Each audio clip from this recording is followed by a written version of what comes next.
Hey guys, Tucker here, co-host of the Portland Real Estate Podcast. Before we get into this week's show, I wanted to let you know that we're currently looking for more projects. So for any of you guys that listen to the show that may be an agent or otherwise that have a property that you're looking to sell, we'd love to hear from you. Obviously, we're looking to purchase properties that are maybe not best suited for the retail market, or maybe they need to be redeveloped. So we do renovations and we do new construction, so we could buy an existing home that maybe it smells like cigarette smoke, maybe it hasn't been updated in decades, maybe it's got some functional issues, some problems like that, or maybe it's just in an area that is best suited to take the house down, partition the lot, maybe build a couple new homes, or just build one new home in its place, and anything in between. So if you guys out there in listener land have anything that would be best suited selling to a development company like ours, we'd love to hear from you. You can go to our website, which is ttmdevelopmentcompany.com, and when you go there, there's a Contact Us tab. Click on that, and you can send us a message, and we'll get back to you shortly thereafter. We'd love to hear from any of you guys out there that have a property like this, and hopefully we can do a deal together.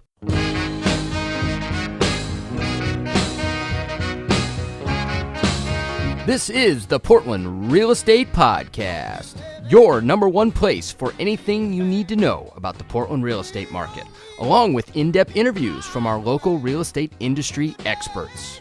Now, without further ado, here are our hosts, Tucker Merrihew from TTM Development Company and Steve Nassar from Premier Property Group.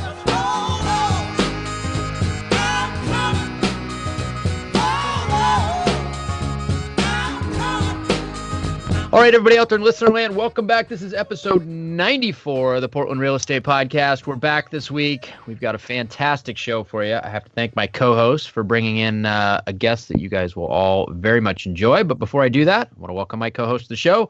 What's up, Steve-O? Hey, Tucker. Good to be back on the show. Yeah. I know we've been a little lighter than usual on shows this year, but we're definitely bringing punch and value. And the 2019 real estate market has just been off like a rocket. So you and I are both pretty busy, and surprisingly, I don't know, don't ask me all the logistics and details why, but we're definitely having a great start to the year and a great little run in spring. So no recession in 2019. The Fed's buying mortgage-backed securities. Rates are going down. Fed's buying mortgage-backed securities. We're all good, right?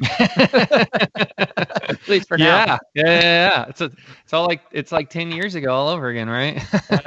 It smells a little bit like it, but yeah, we'll see. That's a conversation for another day. But we got some good conversation for today. So maybe let our listeners know what we got teed up for them this week. This came out of our last Premier Property Group sales meeting. We had a special guest who is now on the podcast with us today. His name is Sean Cleve. I'll let him officially introduce himself and his position and all that he does. I'll tell you, he's an important guy, though, Tucker, because I just looked him up on Facebook and sent a friend request to him, and I'm staring at a photo with him like 3 feet behind Governor Kate Brown as she's signing something that looks important to our industry. I can tell you he's spearheading the charge for Realtor Day, which as of today is a few days away. When this goes out to the masses, it might be the next day.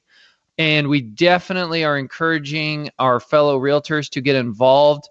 There is a lot of crazy stuff coming out of Salem that affects our industry. We've already seen some of it come out in recent weeks, and there's more and more on the horizon, and Sean's going to bring us up to speed on that. So, Sean, without further ado, welcome. Thank you for having me. You are absolutely welcome. It's our pleasure. So, first of all, Sean, tell us your official position. Who do you work for? What do you do? How long have you done it? Yeah, so I'm the Government Affairs Director for the Oregon Association of Realtors. I've had the job for about 4.5 years now. Before that, I've had various positions within the state capitol. I lobbied for 6 years for the Oregon Farm Bureau doing land use and taxation. Worked for the Speaker of the House for a little while. Started off as an intern in the 1999-2000 interim for Senator Gene Derfler, who was the majority leader at that time, and basically never left the Capitol. So I'm a little bit of a hill rat, I guess you could say. Gotcha. Do you have a special tie-in to real estate, or that just came through politics? Use the right tool for the right job. I am, I guess, a political animal, and it's been a great 4.5 years learning about the real estate industry. Of course, I'm a homeowner myself. My wife and I purchased our second home a few years ago when we started to build a family, but that's the extent of the experience that I've had in real estate before advocating on your behalf at the state legislature. It's been an incredible learning experience, and I know there's a lot more to learn, but politics is all about relationships, and the relationships that I have help bridge the gap to help drive our agenda forward at the state capitol. Gotcha. And Sean, just for clarification, when you say your home, you do live in Salem, correct? I do live in Salem. Yeah. Yes, I do. Okay. Yeah. And so like 4.5 years ago, the OAR, Oregon Association of Realtors, found you and brought you on as an advocate for our industry, correct? Yep, that's correct. Okay. So Gotcha. he's kind of like a hired gun, some good talent. And they said, we want you on our side, basically. Well, we have a really good team here at OAR. Sean Gillians, who's our contract lobbyist, he used to have my job within the association. He worked here for 8 years before deciding to go out on his own. He's got a variety of other clients, and we also have one of his associates, Michael Van Dyke. So the three of us are down there working bills and driving the ball forward. Awesome. That's one thing I appreciate about real estate, and Tucker, you'll appreciate this too. I mean, Sean, Tucker and I originally started our careers in the mortgage business, and they just did not have the lobbying groups that the realtors and the National Association on a national level and on a state level. We are so fortunate and so blessed to have such strong bodies taking care of us from a legislative standpoint and making sure that us and the consumer, as it pertains to us, is really, really in front of the lawmakers and decision makers of the political landscape.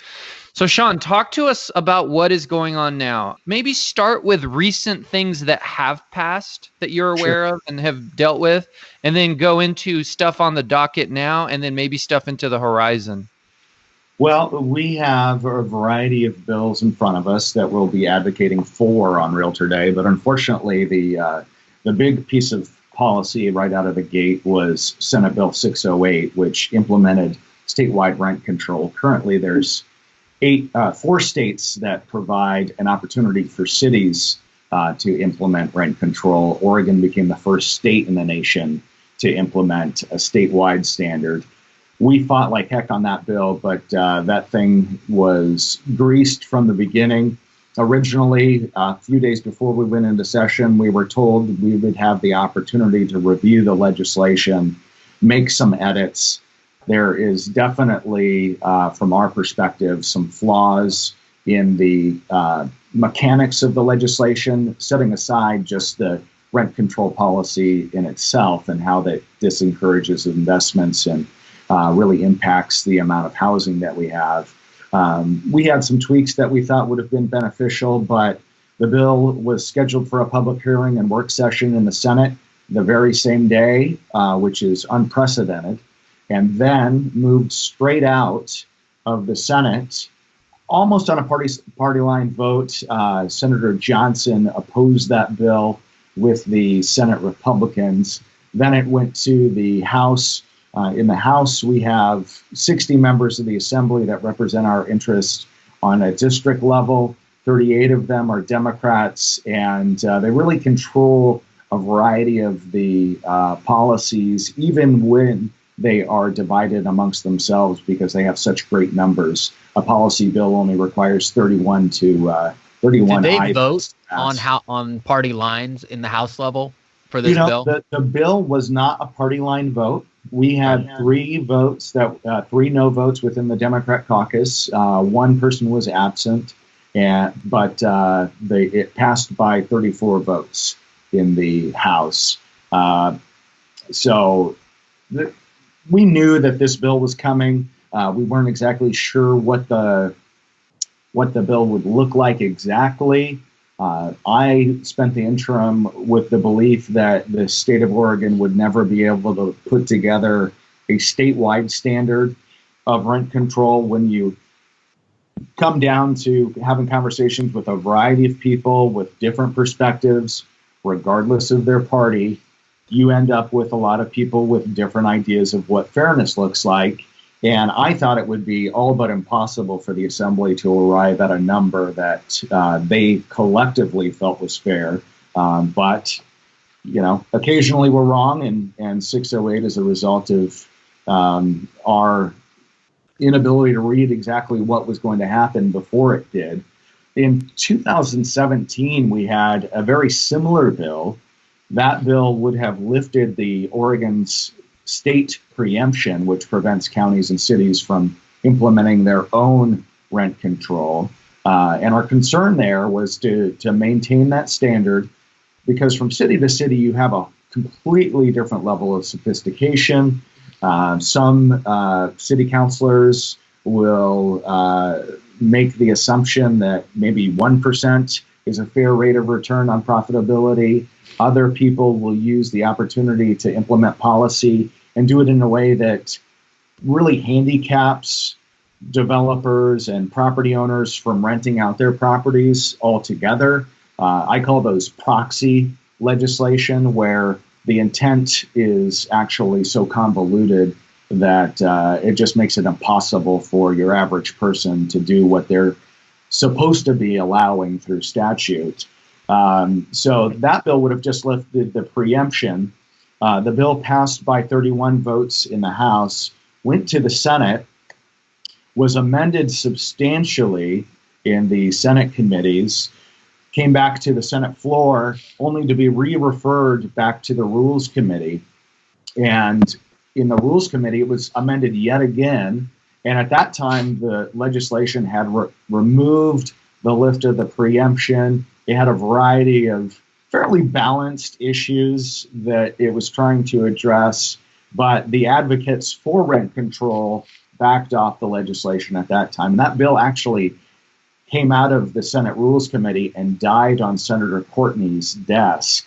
Of course, we go directly from session into an election season, and one of the property owners that was a no vote on lifting that preemption in 2017, unfortunately, drew a primary, and the individual who ran against him used that vote and a variety of other votes that were taken way out of context, of course, and he lost his primary election, even though we actively engaged with the help of NAR to support his reelection.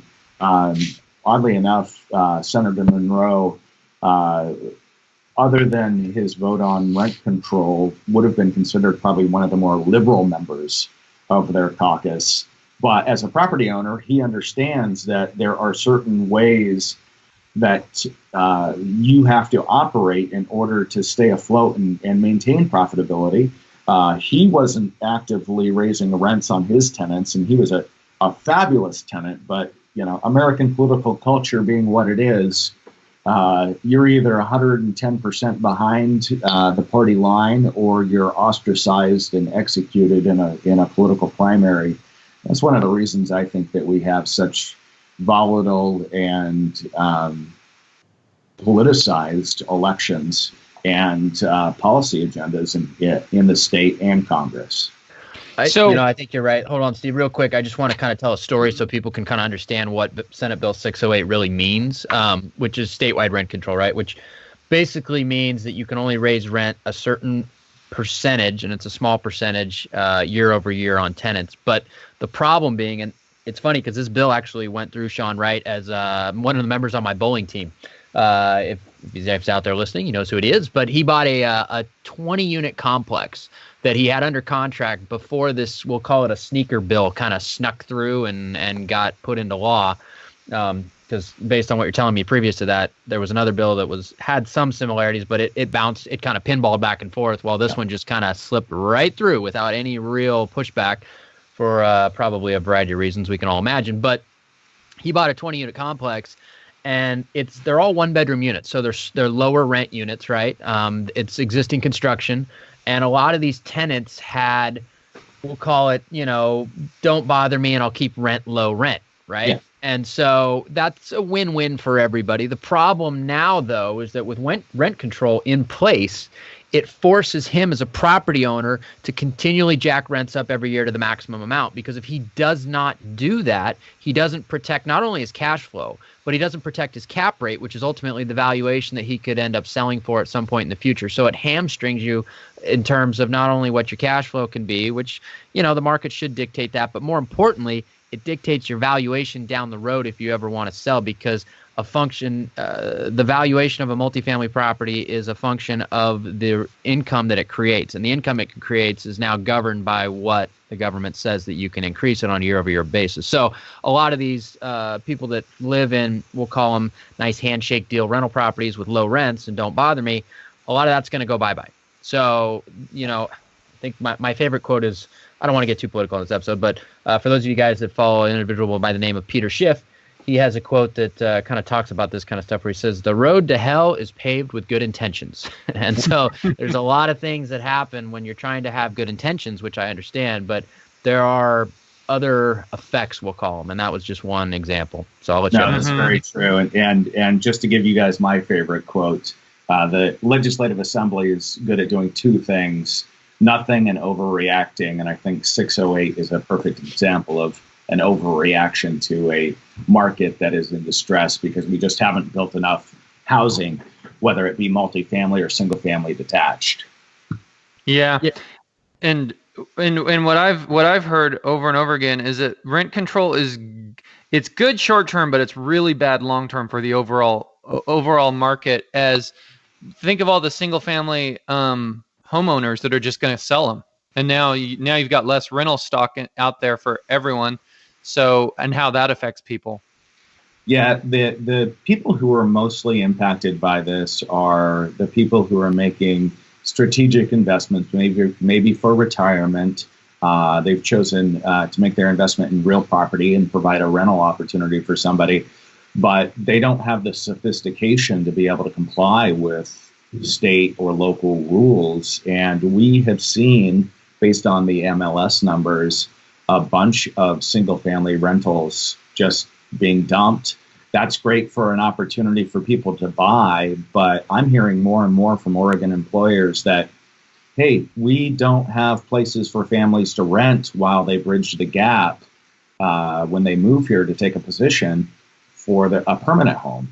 And it takes a while to find a permanent home as well. Yeah, we need we need a lot more housing. I mean, at the end of the day, to drive down the cost of housing, you need more housing units, right? Yeah. To govern your way to lower prices is just not the way to do it. You need to allow for more units to be built. Now, that's a whole nother topic conversation that Steve and I could have a show all about, just that and the policies that we have to fight against. Hell, I bitch about them all the time on this show. But that's one of the things we're going to be advocating for on Realtor Day. There's a variety of supply-based bills that have been introduced, mostly focused on density. But we're in a situation right now where we have to grow up and we have to grow out. Governor Kitzhaber was very fond of saying the one thing that Oregonians hate more than sprawl is density. And I think that's very true based on the reactions to some of the neighborhood associations that have seen these density bills. But our opportunity to talk about housing for everybody in Oregon across all income spectrums has really been teed up by the Oregon's our Office of Economic Analysis. For the first time, we've been operating under not just our own studies of what the supply-demand curve looks like in Oregon, but the state economists have said we're 155,000 units short today, which means we need to make up that gap plus create the units that we would normally do. So from the perspective of permitting, we're doing about 17,000 permits a year statewide. And we have to take those permits from 17,000 to 30,000 a year over the next 20 years just to make up that gap to equalize the supply-demand curve. It's a monumental task, and unfortunately, Oregon's land use system really makes it difficult to navigate for your average developer, and especially difficult to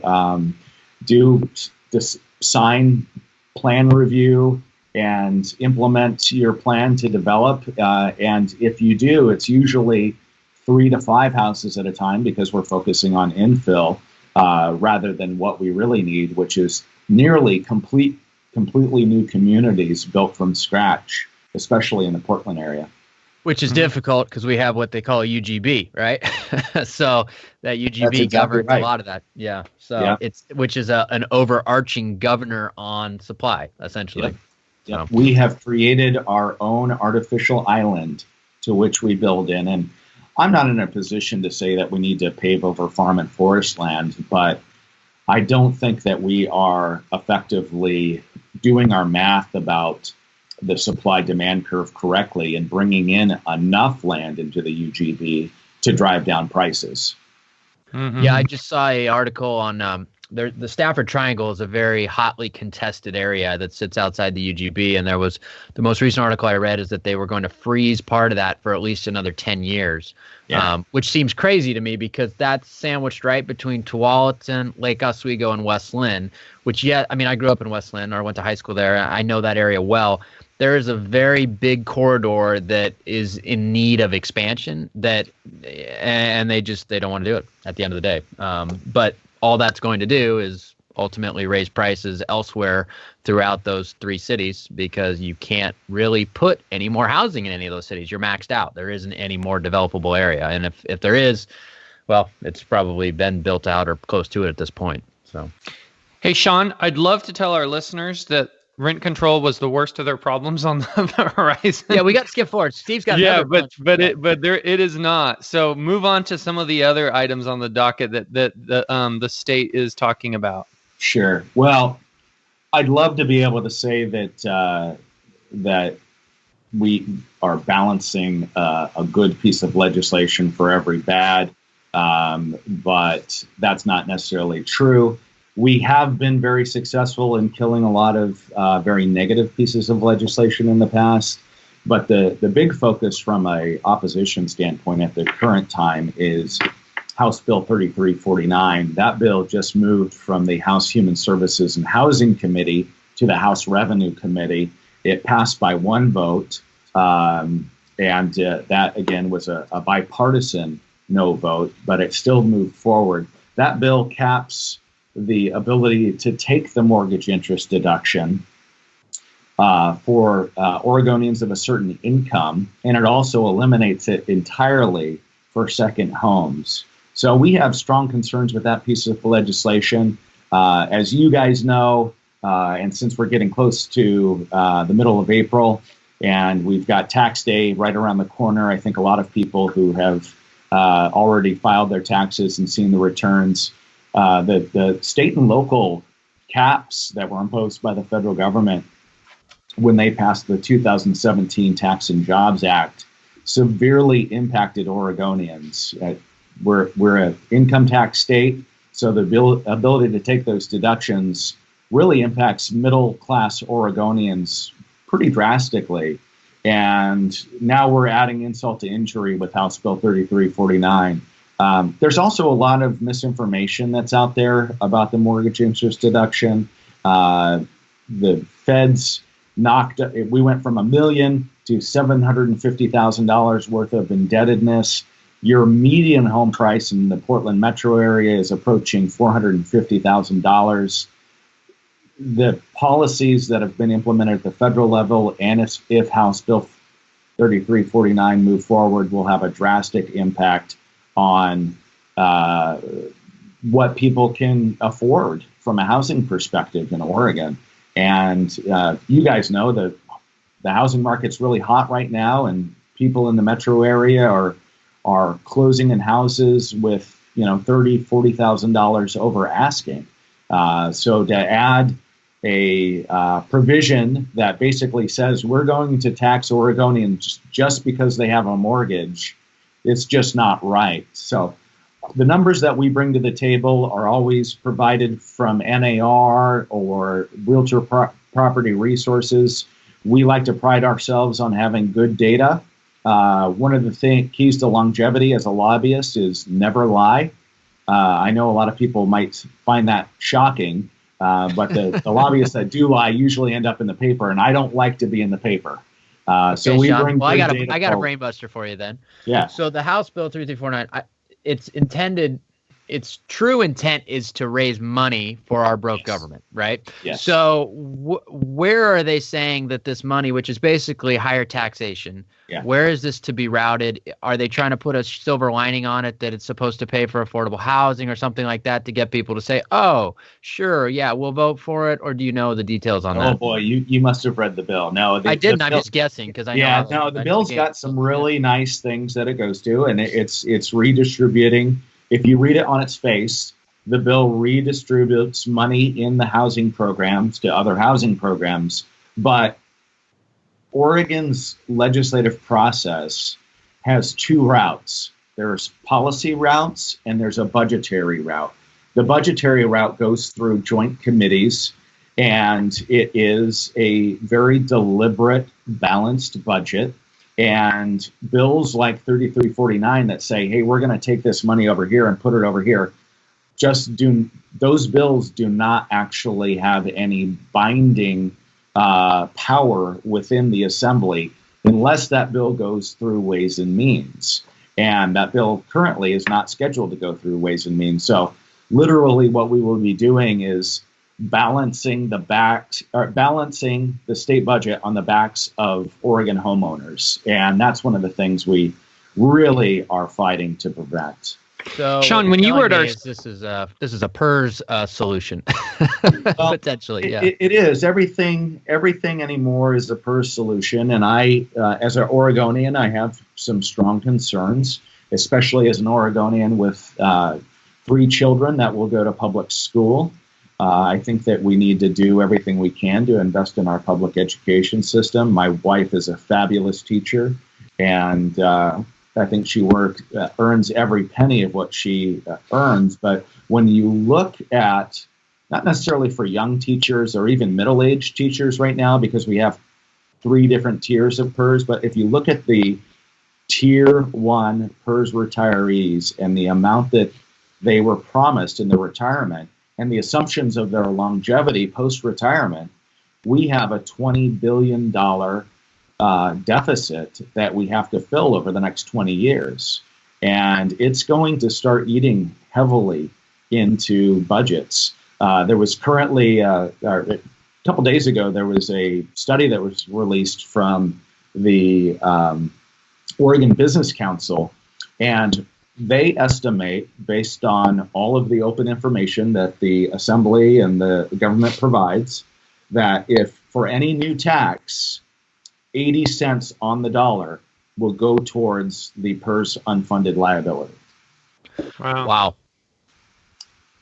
It's a big number. Steve, I cut you off earlier. Sorry about that. No, that actually was what I was going to say. Sean, when you came to our sales meeting, you talked about, you just went into it, how indebted the state is and the holes they're trying to fill. And one thing I've appreciated over the years, we talk about the federal government's deficits, and they're monstrous, but they have the ability to borrow and print money, unlike the states do. So when states and municipalities start to get in trouble, they have to put absolute concrete solutions in place quickly. They can't just keep kicking the can down the road the way the federal government can and does. Yeah, I think right, that's wrong, or otherwise. We have a requirement for a balanced budget, but what it does mean is when we have the bills due, that we have to pay them before we expand services. Yeah.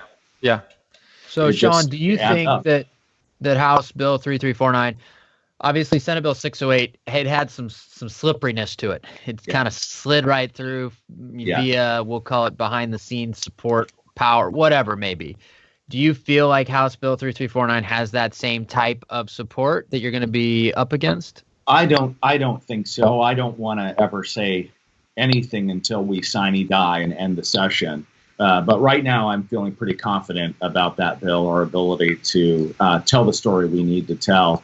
One piece of information regarding House Bill 3349 is 52% of Oregonians own their house outright. They're not paying a mortgage. If we want to have a conversation about taxation or tax policies or a more progressive schedule for our income tax brackets, we're going to be there. We're going to be at that table and have that conversation. But to tax people just because they're paying on a mortgage is ludicrous. And that message really resonates with a lot of members of the assembly on both sides of the aisle.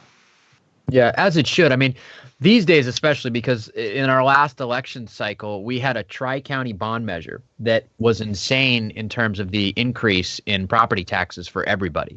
And property taxes increase at the end of the day is the same as rent going up. It's the same as your living costs going up. It's just a fixed number that is always there. You can never pay it off, right? And so we've got a lot of additional costs to housing that are coming down the pipe. Some of these other cities around Portland, like I live in Lake Oswego, we've got kind of double taxed because we got the tri-county measure that came through. There was a Lake Oswego schools bond measure that was huge, and they sold that purely on scare tactic as well, and it got voted through. I don't care what anybody thinks. That's the truth. They tore down a school that was on the flattest piece of property in all of Lake Oswego because they said it needed to be seismically upgraded.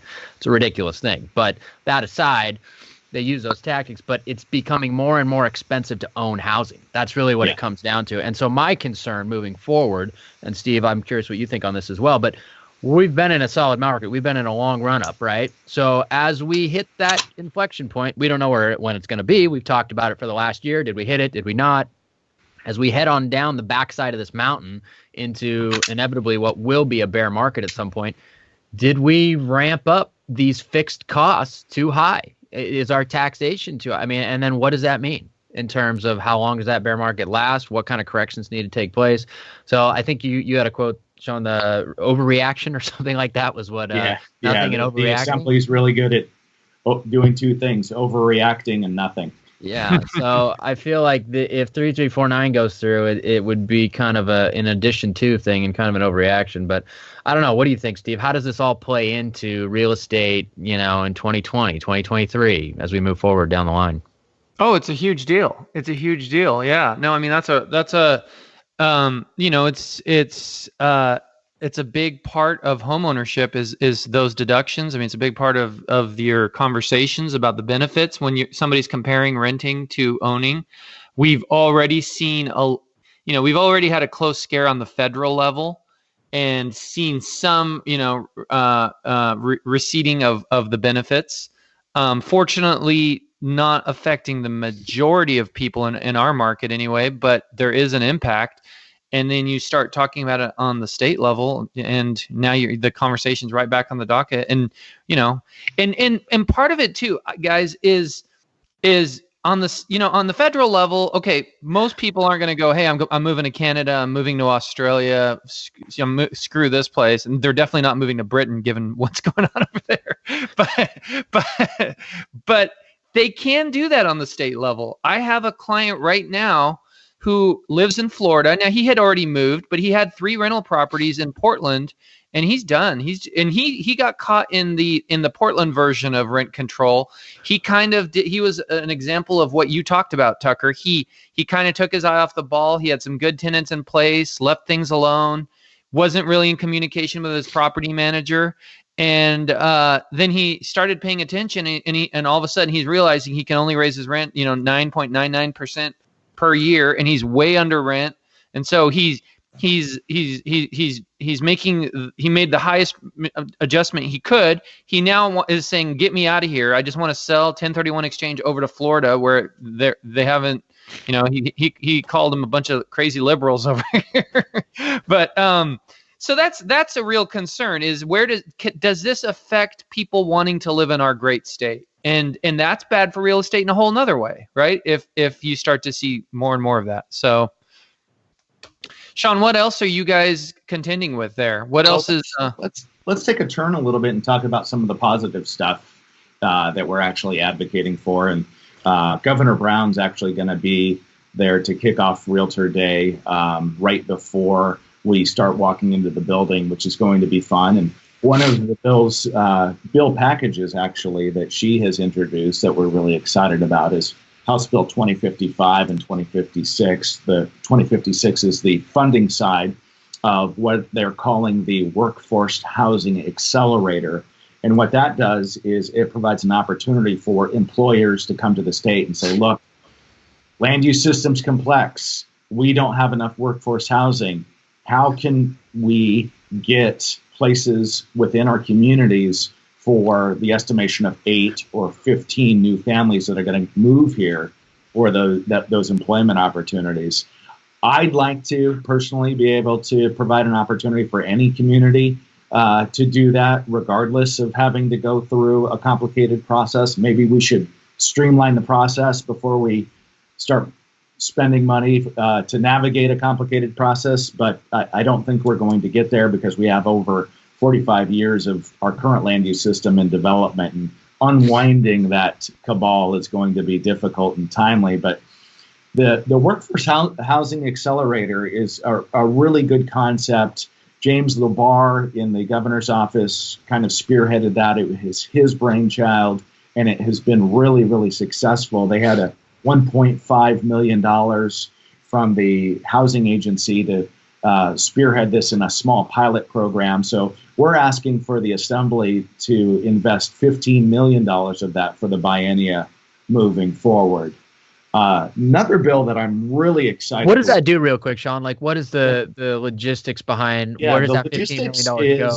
is the identification of parcels, and those parcels could, but don't have to be, owned by state lands. And those would be developed out for the missing middle housing, particularly focused on 120% of area median income. So right now, because of service delivery charges, the cost of land, especially in the Portland area, you're talking $165,000 before you even put a shovel in the dirt. So hopefully what we'll see if this bill passes is the ability to buy down some of those costs and then turn around, release the grant to the property owner, and then sell the property or rent the property to that demographic of that missing middle on housing. So really what it means is a variety of different things for different communities. James LeBar is an exceptionally good guy. He's good at his job, and he recognizes that you're not going to be able to push round holes or square pegs through round holes in every community in Oregon. So the bill's really, really flexible. So is it kind of a construction subsidy, we'll call it? Yeah, I'd say that's probably the best way to look at it. I mean, I know we can't put it in a box, but I'm just trying to quantify it a little bit. A subsidy if the ultimate usage of the house hits a certain demographic, right? Yes, 100%. And is that selling to the demographic or renting or both? It would be both. Be both. Yeah. Gotcha. And you said it's 120% of the median income? Area median income. Yeah. Okay, like in the metro area, is that household income? Yeah, it would be household income. That's how the area median income is defined. So it's not targeting lower income people. It's Nope. a little bit above. Okay. Now we're doing a really good job at the state, especially over the last 4 years, in identifying public resources for low income housing opportunities. I don't think there's an Oregonian that doesn't look around and see that we have a homeless problem. And we've made strategic investments, including in 2018, we put $90 million into emergency housing for families. So we've made some investment, but all of those have been focused at 80% area median income and below. And I think the people that are mostly served are probably in the 50% area median income by those dollars. And then, of course, you've got the market that takes care of itself because people are well-heeled financially. They're able to purchase and pay for those exorbitant fees to get into a house. But there's really a missing middle that Oregon definitely is probably on the forefront of nationally. But every city is dealing with the lack of housing for that missing middle. Well, you know what? After this, we could put together House Bill 2055-TTM, and I'll take $90 million and create your middle housing for you. There you go, right? Well, and I a lot of that has been focused on grants and buying down service delivery charges so that the developer can turn around and provide the house without those fees built into it. And when we're negotiating a piece of legislation or a policy like that, we're making sure that it hits the consumer. 90% of everything we are advocating for as realtors is really driven at the consumer's benefit. It's not putting money in the pocket of realtors on transactions. We are advocating for a healthy housing stock. The other 10% is dealing with licensing, continuing education, and making sure that realtors who shouldn't be in the business coach themselves out. We want to raise the bar and make sure that the association and those that carry the Realtor R on their lapel are doing so in a very effective, transparent, and ethical way. And by the way, when you're taking care of the 90% of the consumers, a beautiful byproduct of that is it does help the realtors. If the housing market is healthy and consumers are doing well, then realtors will fall in line as well. You're absolutely. So that's a great side benefit. For sure. And just so listeners can quantify, when you're creating a real estate project or development, there's essentially three types of costs, right? There's your land costs, there's your permitting costs, there's your construction costs. And so when you create money to kind of help subsidize some of that, number one is you could offset some of the permitting costs by getting the local government agencies to waive fees or reduce them dramatically. And number two is you redirect some money to kind of offset some of those high construction costs so that you can create an end product that is quote unquote more affordable. So that's just so people understand. So and there's a huge need for that. We've talked a lot about that over the years. For sure. Well, you were going to say something else, Sean. You had another positive thing? Yeah. Individual development accounts. These have been around since the 90s.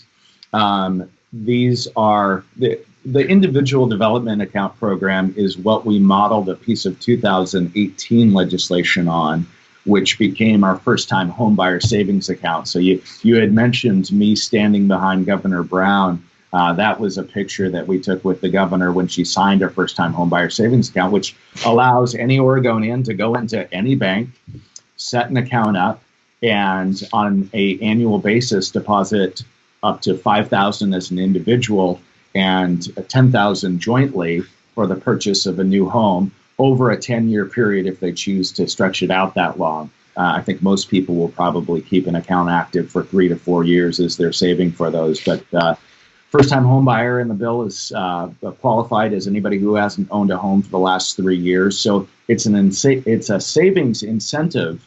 And Oregon, being an income tax state, actually being the most aggressive income tax state in the nation, you're saving around $500 as an individual when you set up those accounts and start saving for your first home. No other savings account that you can find is going to give you a 9% rate of return. And any interest in those accounts are not counting as income. So that piece of legislation that went into effect in January 1 of this year was modeled on the individual development account legislation that we're looking to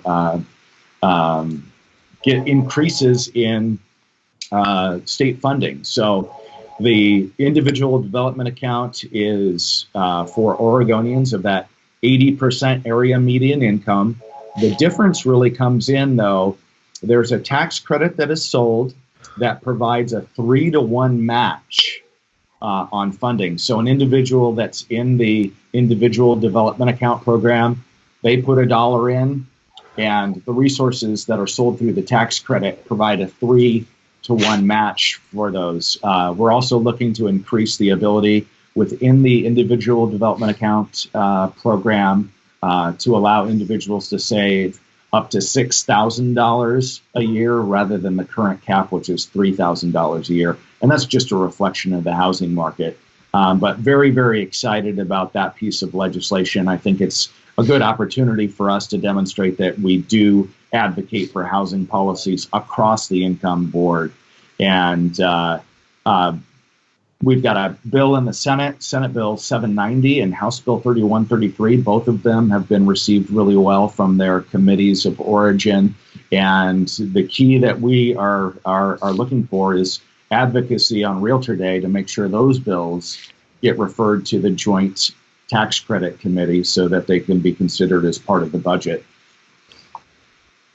So let Cool. me just to kind of summarize real quick, the first-time homebuyer account thing, which is kind of cool. I've never heard of this, but basically, as an individual, you can go deposit up to $5K. As a couple, $10K, and you basically get a guaranteed 9% return on that money, and it's also not counted as income.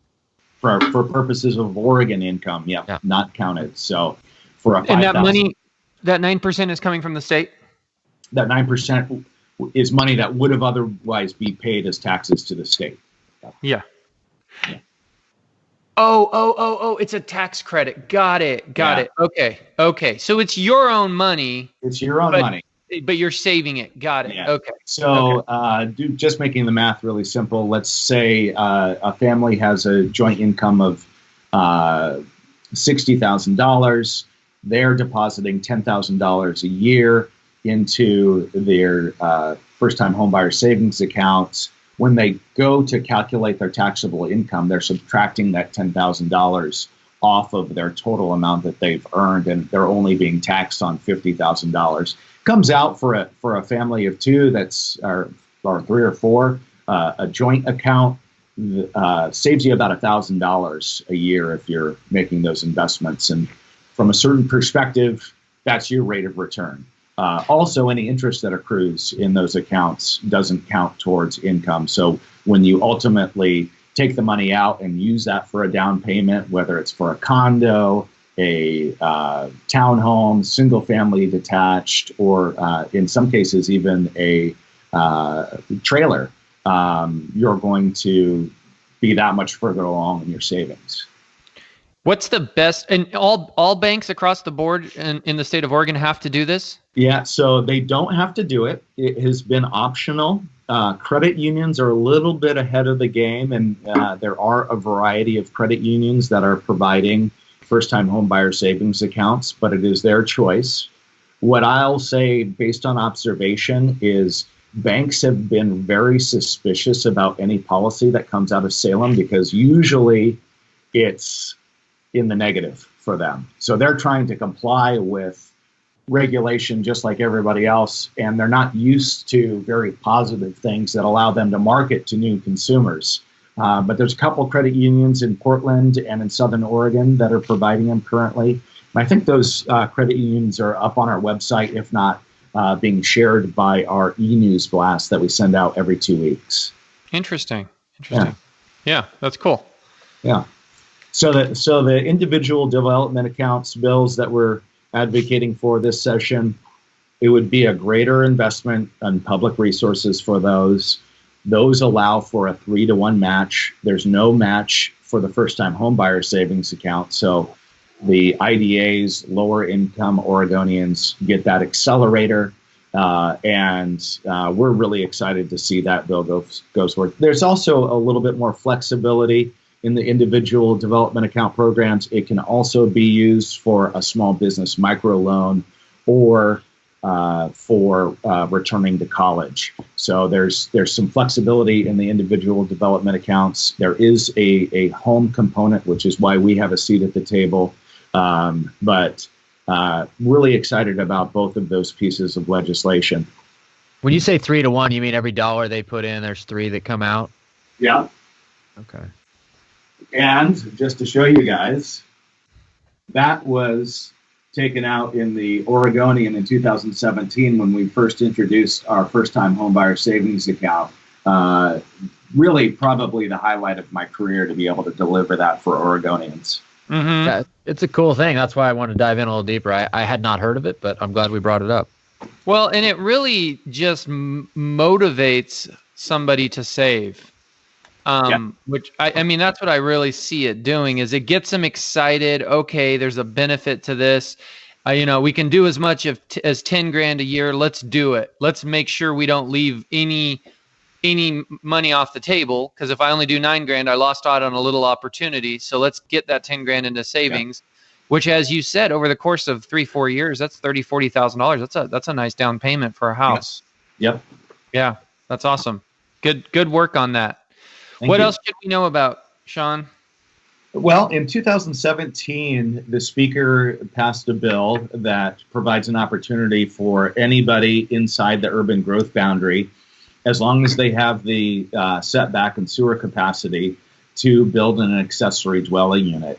Prior to that, there were a variety of communities that did not allow those in residential zones. Now every Oregonian has the ability to do those with some public health considerations that are applied at the local level. Unfortunately, that did not include rural residential. So we've got Senate Bill 88 that we're working with Senator Dembro from the Portland area to allow accessory dwelling units in rural residential. Those areas definitely have space for small 900 square foot accessory dwelling units, mother-in-law units, whatever you call them. And we're excited to be advocating for that bill. It has run up against some opposition. I think generally there's a lot of people that live in those rural residential areas do live out there because they don't want density and they don't want to see neighbors as frequently as somebody like myself who lives in a cul-de-sac, and a cul-de-sac which has 5 basketball hoops. By the way, I don't know why we need that many, but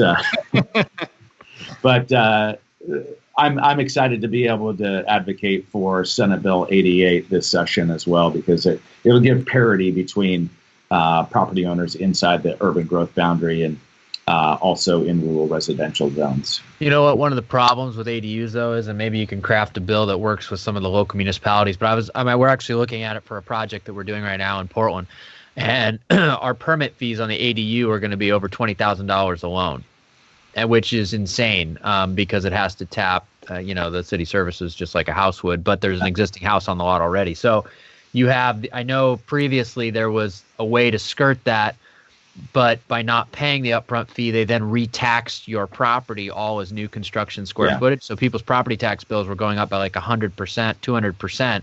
And so then they couldn't sustain the ongoing obligation, we talked about property taxes earlier, of those property taxes and what that breaks down to on a monthly and annual basis. So ADUs are a great thing, I think, in terms of increasing density and ultimately increasing rental units that are affordable rental units, because generally ADUs are smaller. But, man, they got to figure out how to get rid of those ridiculous permit costs attached to them, because that just really puts a major roadblock in front of a lot of people that would otherwise do it. Yeah, unfortunately, cities have, I mentioned it earlier, proxy regulations that basically take something that the state has focused on providing as a right, and they make things cumbersome or so expensive that you don't actually do it. And $20,000 for an accessory dwelling unit is obscene. So I think there's room to improve, obviously. I'm not the only Realtor Government Affairs Director in Oregon. We have 7 very, very skilled professionals around the state. And in the Portland area, we've got Jane Leo and a few other people around the state that have just been phenomenal on working this issue. But cities have been slow to adopt their local codes based on that 17 legislation that allowed accessory dwelling units. The other thing that we're dealing with in regard to accessory dwelling units that we were actually able to work with the Department of Revenue on without having to go to the Assembly was that taxation component. So the way Measure 5 and Measure 50, which implemented our current property tax system, rolled out, was that if you made major renovations to your property, that would trigger a recalculation of your maximum assessed value. And some cities were saying, hey, as soon as you put an accessory dwelling unit, maybe we don't calculate the different value on the house, but we can now calculate an increased value for all the land on the lot because you've placed an accessory dwelling unit. And I would say that Multnomah County, which was the first to recognize this, did not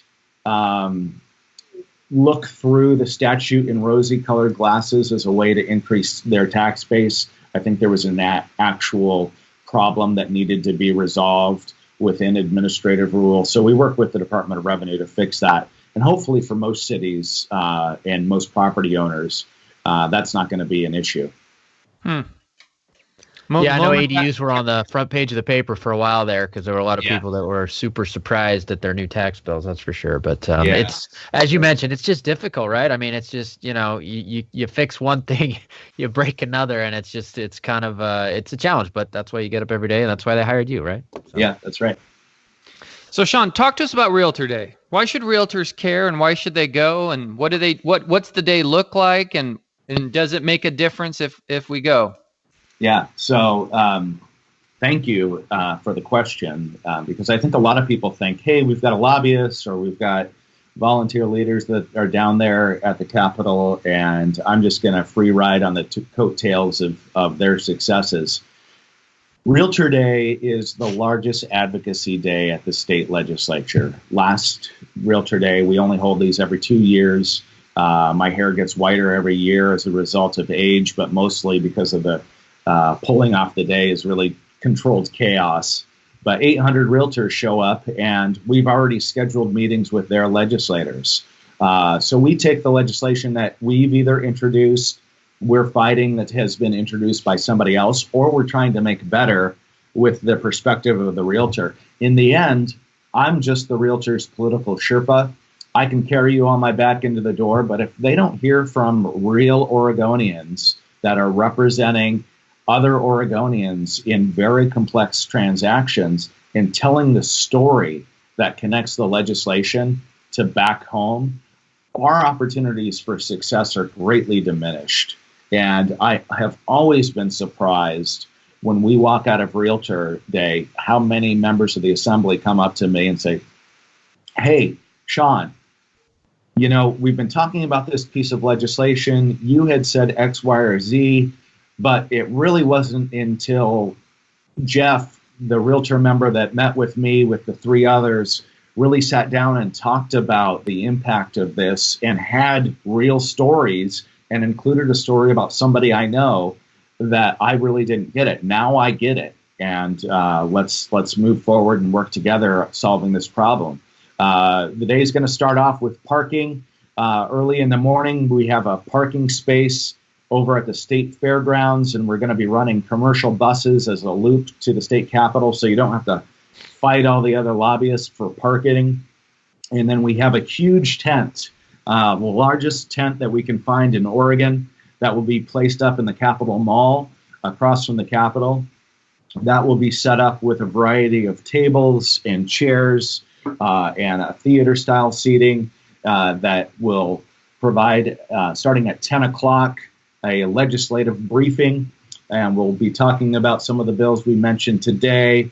We'll be taking questions. We'll be talking about decorum within the Capitol and really best practices for engaging with our elected leaders. Then we'll have a free barbecue. The legislative briefing comes with 1 free credit for anybody who has registered, so 1 free continuing education credit for our legislative briefing. Of course, that closes down today, although we do take a variety of members that do decide to show up day of. And for those people, you just won't be able to get the free CE. So we'll break out. We've got lunch planned, vegetarian options, garden burgers, hamburgers, salad. And a lot of legislators and their staff will come out to the tent and have lunch with us at that time. Then at 1 o'clock, our legislative meetings will start, and we've been able to secure nearly every member of the assembly a meeting with their constituents who are realtors that have driven over from Burns and Klamath Falls or Eugene, Pendleton area for their meetings. And they really, really appreciate the time that people are taking to make things happen. At 4 o'clock, we've got a reception that'll also be at the tent, and a lot of members will come out. Members of the assembly will come out and have a cocktail, let their hair down a little bit, probably throw jabs my way because they know me probably better than they should. But it's always a lot of fun, and I really appreciate the engagement. That's awesome. Sounds like an amazing day. And Sean, do people have to register in advance, or can they just show up to the fairgrounds where the buses are? They can show up day of. And in 2017, we had 300 people show up above what we had registered for. We just made a call to one of our vendors, and they brought in about 20 extra round tables, and we squeezed in underneath the tent.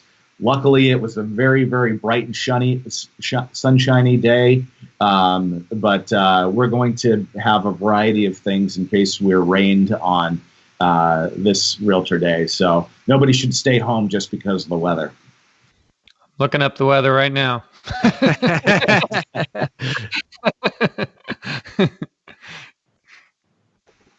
Cool. Well, no, this has been a great podcast, Sean. We truly appreciate you taking the time, and obviously this is at a very busy time of year for you as you are gearing up for this huge event.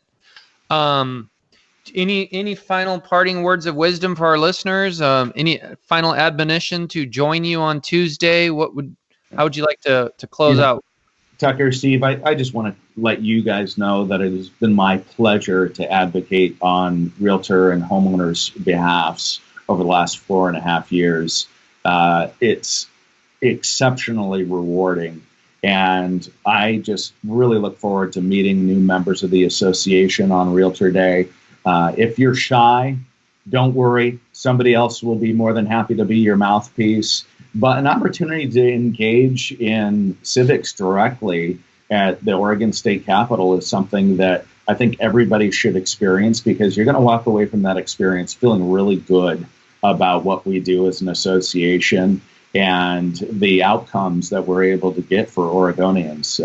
Couldn't be more happy with the programs we've developed, the transparency we have, and the relationships we've been able to develop within the Capitol and the executive branch. Yeah, very cool. It's cool to see how it all ties together. And really, at the end of the day, Realtor Day is a great chance to come out and meet you and just talk about what's going on in the trenches and how it applies to the legislation that's getting created. And I think that's the most important thing. I always like to try to slip a few jokes into our presentation, too.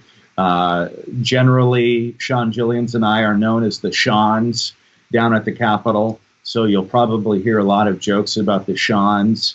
We have some pretty interesting dynamics within our personalities. I'm known as the nice Sean. He's known as the bad Sean. Every once in a while, though, I get to play bad cop, and I always enjoy that. Really kind of throws people for a loop. But we have a good time. The Sean's not to be confused with Bill Schonley. That's right. Yes. There's my joke for this show. Well, hey, we appreciate you coming on here. Steve, thanks for reaching out and getting Sean to do the show with us. It's nice to have a connection with somebody down there so we can kind of hear not only what's going on, but how things actually transpired that have already gone on. I was curious about the Senate Bill 608 and how that happened, and now we got the curtain pulled back, and we know how, which it basically got ramrodded through. So, but any parting words, Steve, or should we put a bow on this? When you guys are paying your dues, this is a big part of what you're getting. I mean, it is so important to control your own universe as an industry and to try to shape the ever changing landscape of legislation that's coming out that's affecting home ownership and our clients and ultimately us. And so, Sean, on behalf of myself and my fellow agents, thank you so much for what you do. And I encourage all to get out there and support you on the day that one day every couple of years that we can. I know a lot of us from Premier Property Group that are going to be there. So thank you again. And make sure you tell everybody, shoot down House Bill 3349. We don't need another one. That's right. And if you guys ever want me to come on again, I'm more than happy. Some people will say never give a lobbyist a microphone, and they're probably right. Yeah, we gave you one, so we thank you for being here, right? So we control the mic, so we can do whatever we want. There you go. Cool. Well, hey, we thank you for coming on. And Steve, great show. Thanks for getting Sean to do this. And this is episode 94. We'll try and be a little more consistent, right, Steve, as we move forward? Yeah. Very cool. Well, we'll see you all on the next one. And don't forget to go down to Realtor today.